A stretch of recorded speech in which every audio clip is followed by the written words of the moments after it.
2009년까지 우리나라 형법 304조에 혼인빙자 간음죄라는 법이 있었습니다.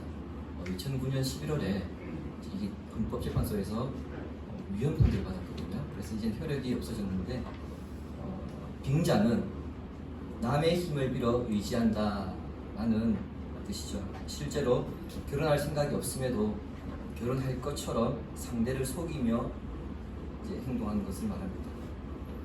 혼인빙자를 하는 사람들 보면 참 나쁘죠. 제가 이렇게 이야기하면은 혼인빙자를 지지하는 것처럼 그렇게 여러분 생각하실 수 있는데 그렇지 않습니다. 제가 이 말씀을 드리는 이유는 신자들 가운데서 빙자를 하는 분들이 있기 때문에 그렇습니다. 실제로 신앙을 빙자하여서 교회 안에서 자신의 이익을 추구하는 분들이 있습니다. 그래서 간혹 교회 안에서 헌금 사고가 일어난다든지 교회 건축할 때나 큰 교회 같은 경우에 교회 차량을 한꺼번에 여러 대를 구매할 때, 또는 교회 안에서 이런저런 사업들을 추진해 나갈 때 내가 주님처럼 헌신하겠다 이렇게 말해놓고서 그 뒤에서 부끄러운 손이 오고 갈 때가 있습니다. 그 정도까지는 아니다 하더라도 목적 없이 신앙생활하거나 밋밋하게 신앙생활하는 성도들도 있죠. 참된 신앙은 빙자가 아니라 순종과 결단의 삶을 요구합니다. 모르는 건 아니죠. 그러나 쉽지 않습니다. 그래서 본문은 우리에게 순종과 결단의 삶을 위한 길을 제시합니다. 본문은 바울의 3차 전도 여행지 가운데 하나인 에베소에서 바울이 2년 3개월 동안 머물면서 복음을 전하는 가운데 일어난 일에 대한 기록입니다. 이때 처음 3개월은 유대인 회당에서 복음을 전하였고요. 그리고 뒤에 2년은 유대인 회당을 떠나서 우리가 잘 알고 있는 두란노 서원에서 2년 정도 복음을 전하게 됩니다. 8절부터 10절까지는 바울의 에베소 사역을 간략하게 요약한 것이고요. 11절부터 20절까지는 에베소 사역 가운데서 이방인들의 사이에서 있었던 그 중요한 사건에 대한 기록입니다. 먼저 유대인 회당에서 있었던 그 3개월간의 기록입니다. 여느 시력과 마찬가지로 바울은 에베소에 도착하자 바울이 항상 했던 선교 전략 뭐였겠습니까? 유대인 회당 찾아가는 거였습니다. 회당에 들어간 바울이 3개월 동안 유대인들에게 하나님 나라에 대해서 강론하고 권면합니다. 강론하다는요, 이게 헬라어 단어를 보시면 토론하다 그런 뜻이고, 권면하다는 확신을 가지도록 호소하다 이런 뜻이 복합적으로 되어 있습니다. 그러니까 바울은 저처럼 지금 일방적인 설교를 한 것이 아니라 유대인들이 하나님에 대해서 듣고 하나님 나라에 대한 길을 걸어갈 수 있도록 그들이 수긍하고 확신을 가지도록 토론을 하고 그리고 호소했다는 겁니다. 어떻게든 한 명이라도 더 하나님 나라의 길을 걸어갈 수 있도록 그것을 위해서 노리겠다는 거죠. 그런데 일부 유대인들은 바울과 토론을 즐기는 것뿐 실제 그 바울의 말씀을 듣지 않습니다. 오히려 악평합니다. 그 이유에 대해 누가는 이렇게 밝힙니다. 본문 9절에 보시면 어떤 사람들은 마음이 굳어 순종하지 않았다. 이것은 하나님 나라에 관한 말씀을 비방한 유대인들의 그 영적 상태를 표현한 것이거든요. 순종하지 않았다 이렇게 번역되어 있는데 믿지 않았다 이 말입니다. 마음이 굳었다, 원문으로 더 정확하게 직접 번역하면 강팍하다 이 말입니다. 이 단어 여러분 혹시 기억나십니까? 어디서 봤는지? 히브리어 구약 성경을 헬라어로 번역한 70인경이라는 성경이 있죠. 거기 보시면요, 애국 왕 바로의 마음이 강팍했거든요. 그 강팍했던 마음을 표현할 때의 헬라어 단어가 오늘 본문에 마음이 굳었다 똑같습니다. 하나님의 계속된 징계에도 불구하고 이스라엘 백성들을 내보내지 않고 계속 그들을 압제하였던 그 바로의 마음 상태가 어땠습니까? 강팍했습니다. 하나님의 말씀이 도저히 뚫고 들어가지 못할 정도로 그 마음이 돌과 같이 굳어 있었습니다. 누가요? 바울이요. 죄송합니다. 바울이 아니죠. 바로가요. 근데 그 바로와 같은 마음이 지금 누구였다고요? 에베소에 있는 유대인들의 회당에서 바울과 토론하는 사람입니다. 에베소 회당의 유대인들이 이와 같은 마음을 가지고 있으면 바울이 아무리 열정을 가지고 토론해도 그 말씀이 들어가지 않습니다. 그래서 자신의 가르침을 듣고 주님을 따르기로 결단한 제자들을 데리고 새로운 장소에서 가르치는 사역을 시작합니다. 그곳이 그 유명한 두란노 서원입니다. 우리 기독교 출판사에도 두란노 서원이 있죠. 두란노라는 이름은 이 서원의 설립자로 보기도 하고요, 이 건물의 소유자로 그렇게 보기도 합니다. 우리는 근데 이곳에서 정말 놀라운 장면이 일어나는 것을 이제 보게 될 겁니다. 당시 에베소가 속해 있는 지역이 소아시아 지역입니다. 소아시아 지역은 지금의 터키 쪽이거든요. 근데 이 소아시아 지역에는 시에스타 시간이라고 하는 관습이 있었습니다. 오전 11시부터 오후 4시까지 한창 더울 때에 일의 능률을 올리기 위해서 오히려 그 시간에 잠을 잡니다. 어차피 일을 해봤자 잘 안 되니까. 그리고 그 시간이 끝나면 일을 합니다. 그러면 그 나라, 그 시대의 사회는 어떻습니까? 우리보다 아침을 굉장히 일찍 시작하고 그리고 쉬었다가 또 늦게까지 합니다.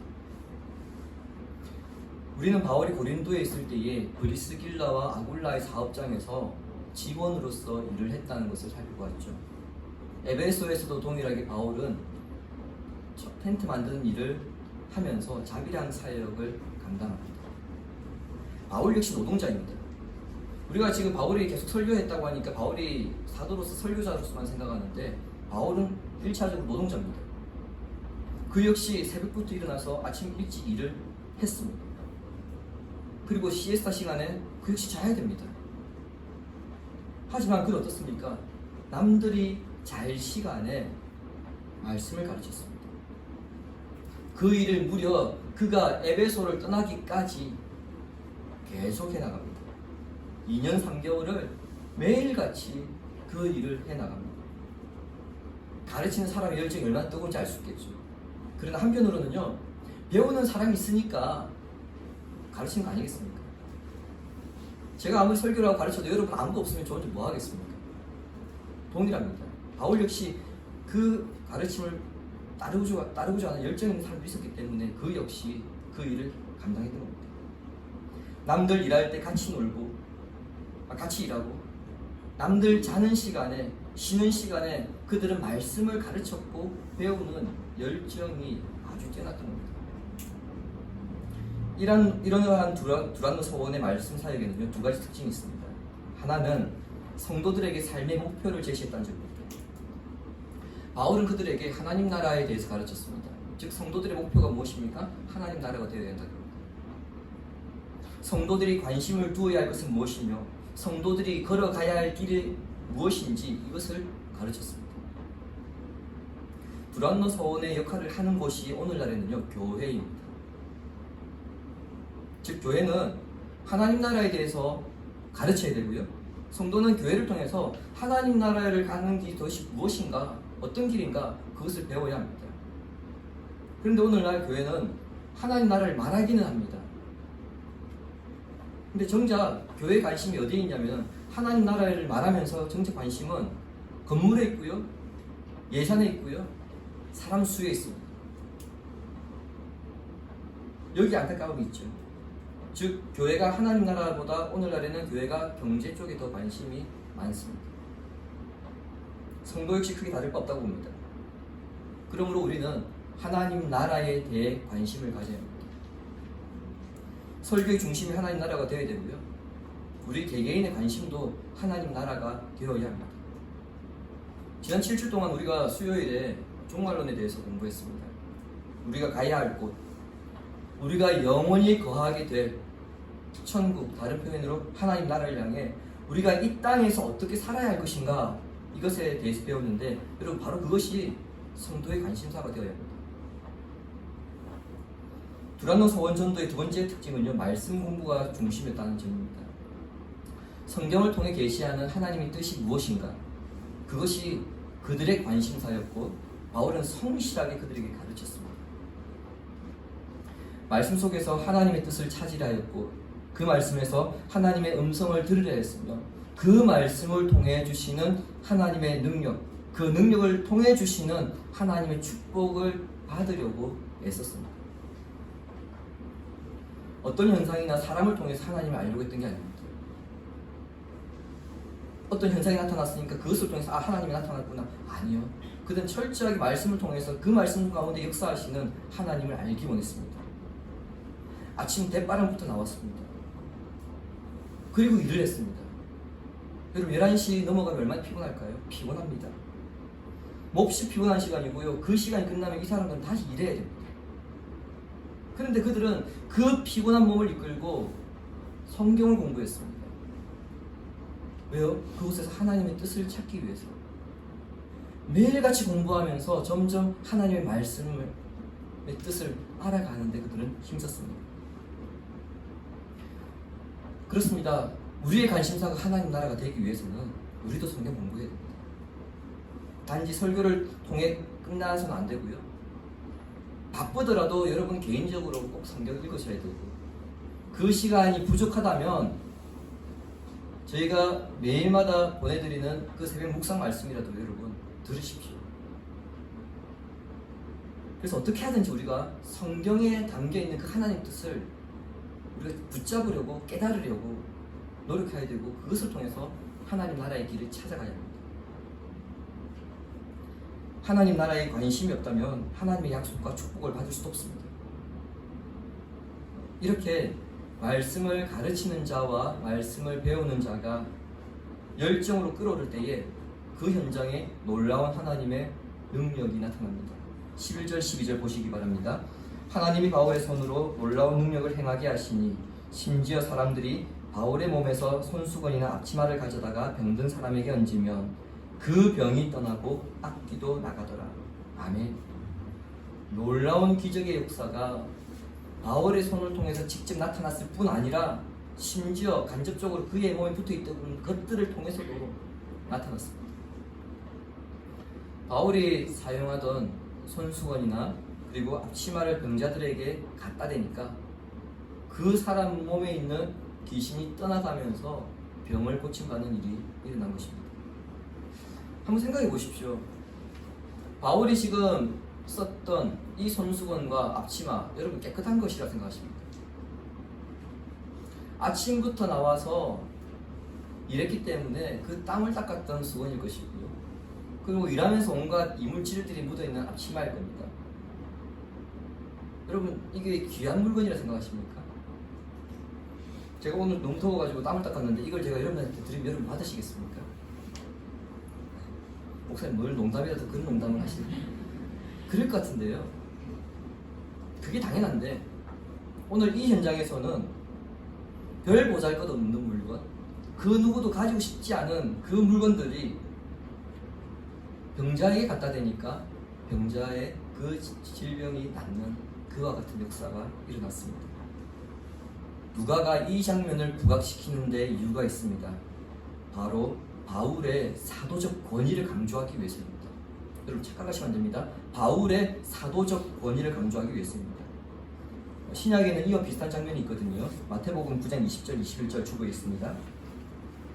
12해 동안이나 혈루증으로 앓던 여자가 예수의 뒤로 와서 그 겉옷가를 만지니 이는 제 마음에 그 겉옷만 만져도 구원을 받겠다 함이라. 아멘. 12년 동안 혈루병으로 고생하였던 수르보니게 여인이 예수님 옷깃에 딱 스쳤을 뿐인데 어떻습니까? 병을 고침받았습니다. 또 한 장면 더 있습니다. 사도행전 5장 15절 16절. 심지어 병든 사람을 메고 거리에 나가 침대와 요 위에 누이고 베드로가 지날 때에 혹 그의 거림자라도 누구에게 덮일까 바라고 예루살렘 부근에 수많은 사람들도 모여 병든 사람과 더러운 귀신에게 괴로움 받는 사람을 데리고 와서 다 나음을 얻으니라. 베드로가 지나갈 때에 그의 그림자가 잠시 덮였을 뿐입니다. 근데 그 사람이 고침받고 그 사람에게 있던 귀신이 떠나가는 역사가 일어났습니다. 결국 누가는 바울이 주님으로부터 부여받은 그 권위가 베드로에게 있는데 그 베드로의 권위나 바울의 권위나 동일하다 이런 뜻입니다. 왜요? 사도기 때문에. 사도가 무엇인데요? 주님께 보냄을 받은 사람입니다. 그러나 실제로 병을 고친 것은 베드로도 아니고 바울도 아닙니다. 하나님의 주권적 은혜가 베드로를 통해서 나타난 것이고 바울을 통해서 나타난 것입니다. 말씀의 현장 가운데에 그 말씀이 진리임을 드러내시려고 주님께서 바울과 베드로에게 이런 기적을 행하셨던 겁니다. 한편 누가는 이 부분에서 독특한 부분을 언급합니다. 본문에서 병을 고치는 사람들은 그 원인이 뭐였을까요? 예, 귀신에 의해서 병에 걸렸다는 겁니다. 모든 병이 귀신에 의한 것이라고 할 수 없습니다. 우리가 살아가다가 감기 걸릴 수 있거든요. 몸 관리 못해서. 그거를 귀신 들렸다 이렇게 말할 수 없습니다. 심적으로 우리가 침체될 수 있습니다. 귀신 들려서 그렇다고 말할 수 없습니다.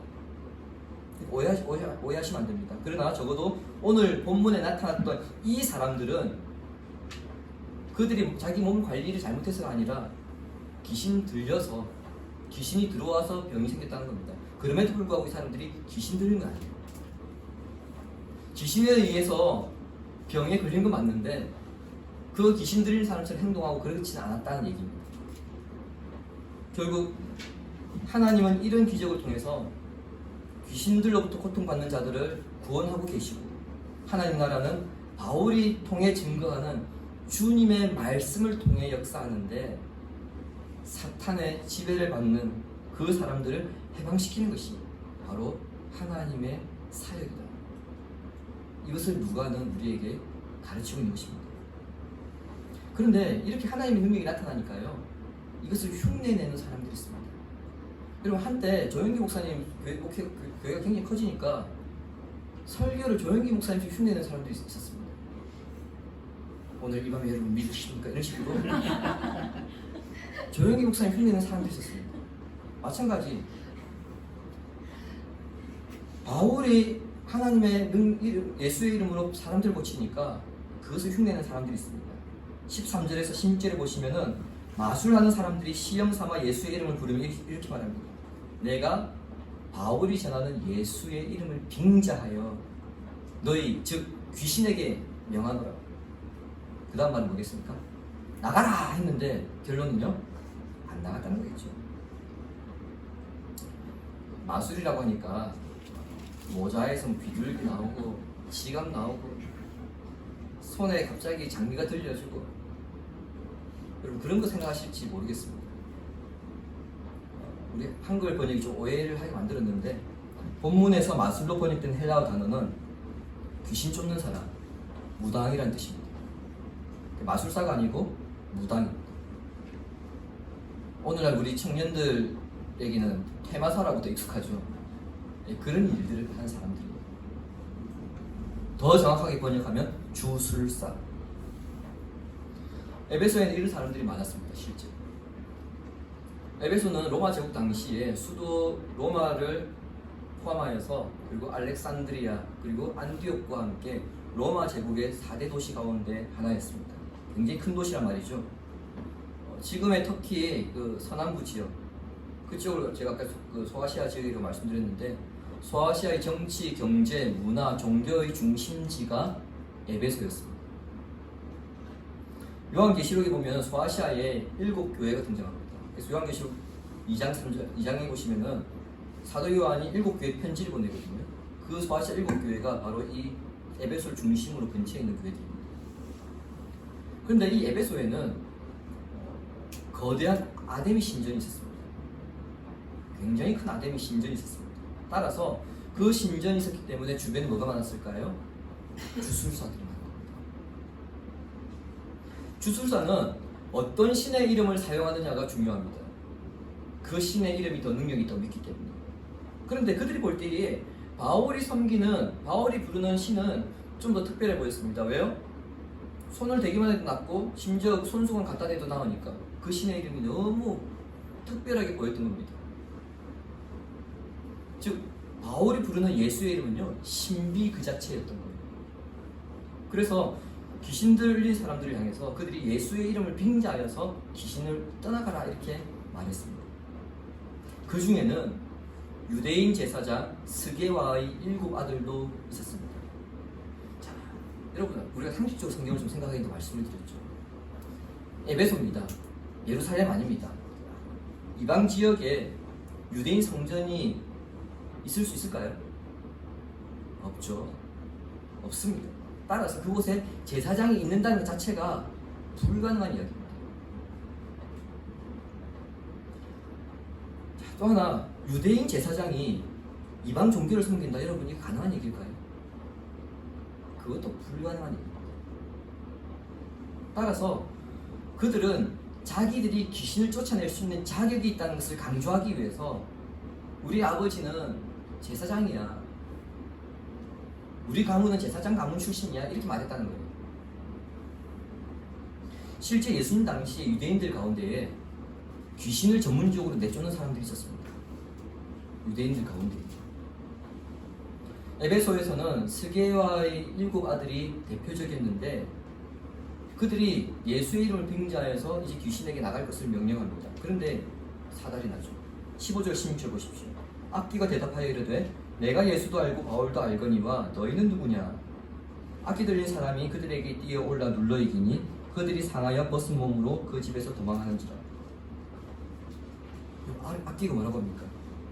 내가 예수도 알고 바울도 아는데 너는 도대체 뭐냐? 그러면서 7 아들에게 덤벼들고는요, 옷을 벗기고 때렸습니다. 눌러이기다, 여러분, 이 단어는 주권자로서 다스리다 이런 뜻이에요. 주권자로서 다스리다. 그 아들들이 예수의 이름을 빙자하여서 귀신을 쫓아내고자 했으나 오히려 귀신은 그들의 주권자인 것처럼 그들이 저항할 수 없도록 그들을 눌러버렸다 이 뜻입니다. 그 결과 그들이 귀신 들린 사람들에게 오히려 깔려가지고는 심한 상처를 입고 벌거벗은 몸으로 겨우 도망쳤습니다. 귀신을 내쫓는 걸 전문적으로 하는 사람이 귀신을 못 쫓아낸 것도 수치스러운데 오히려 귀신에게 당하여서 그 귀신한테 두드려 맞고 옷을 다 벗김을 당했으니 또 도망을 쳐야 했으니 그들이 죽는 순간까지 이 장면은 평생의 치욕으로 남게 된 것이죠. 좀 그렇습니다. 복음은 모방한 것이 아닙니다. 비슷하지만 복음이 아닌 것이 있습니다. 복음 같은데 복음은 아닌 것이 있습니다. 무조건 예수 이름만 말한다고 해서 여러분 그것이 능력으로 나타나지 않습니다. 교회는 나오지만 앞서 말씀드린 것처럼 자신의 이득을 위해 그리스도를 부른다면 귀신에게 오히려 세상에게 조롱당할 것입니다. 그러므로 단순히 예수의 이름만 들먹이는 신앙이 아니라 예수님과 인격적인 관계를 맺는 성도가 되도록 했어야 합니다. 그럼에도 불구하고 본문을 기록한 누가의 관심은 스게와의 7 아들이 당한 수치에 있지 않습니다. 17절에서 20절 사이에서 밝히고 있듯이 이 사건을 바라본 에베소에 거주하는 유대인들과 이방인들이 어떻게 반응하는가, 이것에도 관심이 있습니다. 특별히 19절 보십시오. 또 마술을 행하던 많은 사람이 그 책을 모아 가지고 와서 모든 사람 앞에 불사르니 그 책값을 계산한 즉 은 5만이나 되더라. 아멘. 누가가 지금 가지고 있는 반응은 이 현상을 본 사람들이 회개하였다는 데 있습니다. 그게 누가의 관심입니다.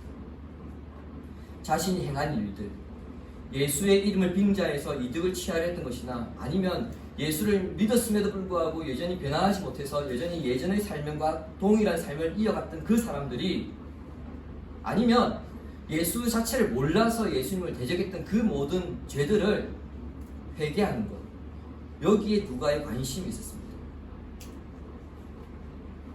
겉으로는 믿었지만 그 삶은 부끄러운 과거를 반복했던 그 모습들을 회개하는 것, 이게 바로 누가의 관심이었습니다.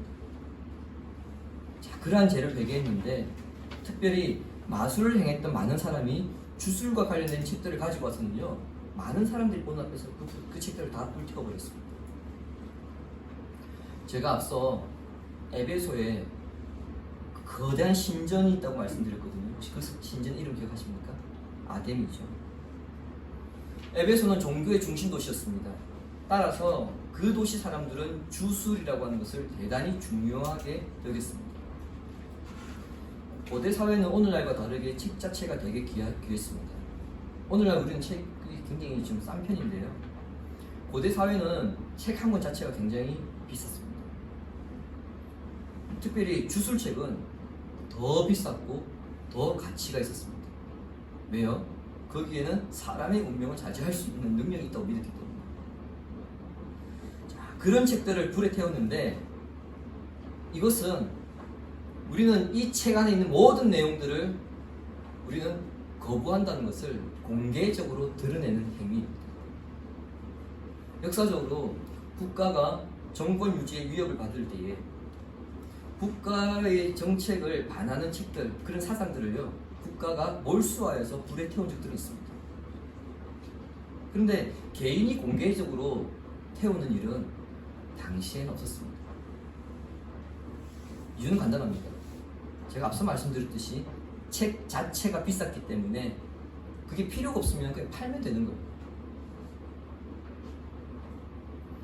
더구나 이때 불에 태운 책들의 값을 계산해 보니까 얼마입니까? 은 5만입니다. 여기서 말한 은 한 개가 노동자 하루 품삯이거든요. 그러면 은 5만 개란 말은 노동자 5만 일에 해당되는 돈입니다. 실감나지 않으시죠? 얼마나 큰 돈인지 제가 말씀드리겠습니다. 하루에 5만 명이 일을 해야 벌 수 있는 돈이고요. 한 사람이 1년 365일 쉬지 않고 일했을 때 139년 일해야 벌 수 있는 돈입니다.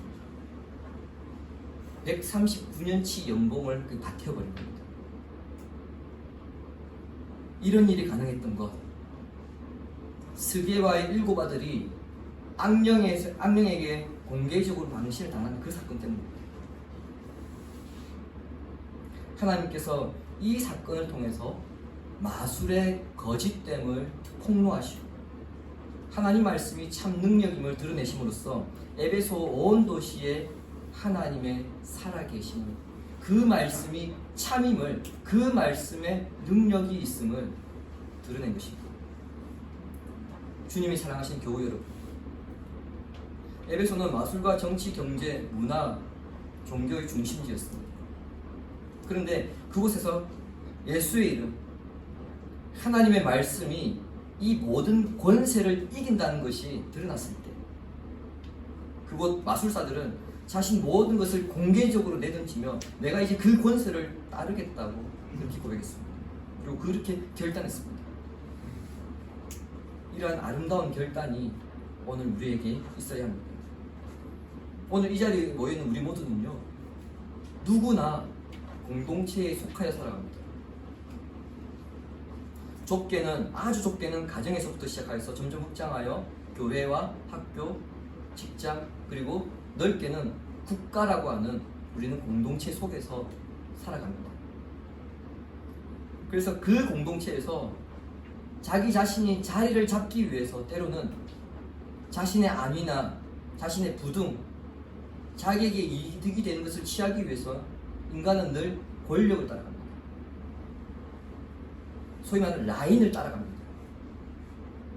그 흐름을 따라갑니다. 왜요? 그것을 따라가지 않으면 도태되기 때문에, 살아남을 수 없기 때문에.